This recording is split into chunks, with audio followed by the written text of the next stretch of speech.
Hello, আমি তন্দ্রা। আজকে নতুন আরেকটা জুয়েলারি মেকিং ভিডিও নিয়ে আমি আপনাদের সাথে চলে এসেছি। আজকে কাজটা করব, ক্রোশিয়ারই কাজ করব, কিন্তু আজ আমি আর উল দিয়ে কাজ করব না। আজকে আমি ডলি সুতো দিয়ে কাজ করব।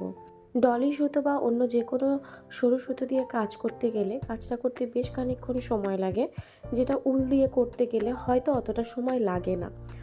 হয়তো বলবো না, অ্যাকচুয়ালি লাগে না, কিন্তু ডলি সুতো দিয়ে কাজ করতে গেলে বেশ খানিকটা সময় লাগে। আজকের এই চকারটা আমার একটু অন্যরকম করলাম, নিচে কড়ি ঝুলিয়ে, আর কালার কম্বিনেশনটা আমার কাছে খুব ব্রাইট লাগলো, ইয়েলো অ্যান্ড স্কাইয়ের কাজ।